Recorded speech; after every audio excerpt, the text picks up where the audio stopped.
On this day in 1981, Johnny Doyle played his last match for Celtic.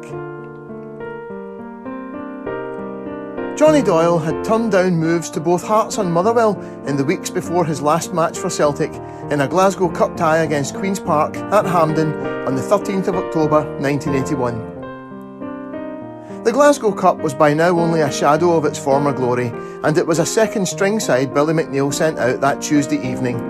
But Johnny Doyle gave a typically wholehearted performance in what was a routine Celtic win in front of just 1,854 spectators. Doyle opened the scoring after just 2 minutes, being in the right place at the right time inside the box when the goalkeeper dropped the ball coming for a corner kick from Jim Dobbin.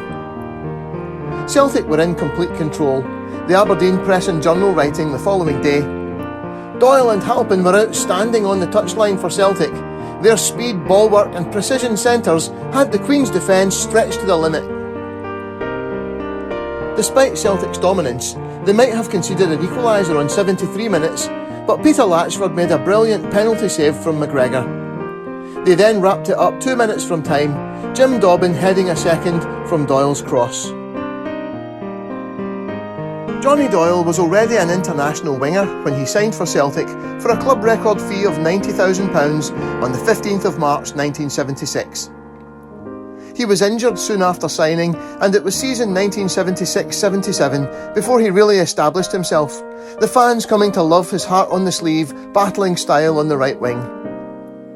This indomitable will to win often saw him fall foul of referees, although this was not the case the day he was sent off by Bob Cuthell for hitting him with a driven cross at Somerset Park. The red card was later overturned.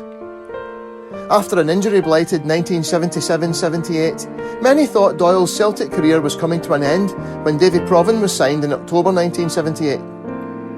Provan himself later wrote he felt uneasy about the situation, but he and Doyle became great friends, and Doyle remained a regular in the team, playing either wide on the left or through the middle.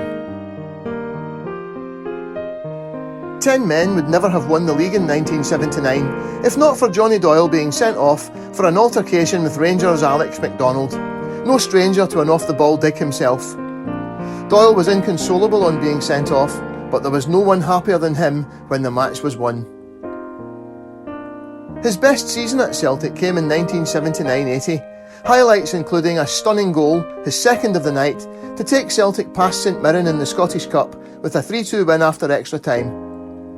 Picking up the ball just inside the St Mirren half, he ran through the defence and took the ball past the keeper. Forced wide, he then cut inside and shot past a ruck of defenders on the line. It was a remarkable effort, given Celtic had played with 10 men for almost 100 minutes by that point. A month later, Johnny Doyle scored against Real Madrid in the European Cup quarter-finals with a brilliant header to give Celtic a 2-0 first-leg lead.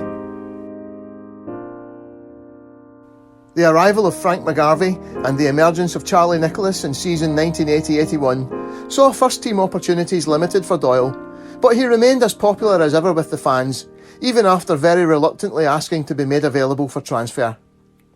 His death in a tragic accident at home, less than a week after his final match at Hampden, was a hammer blow for the whole Celtic family.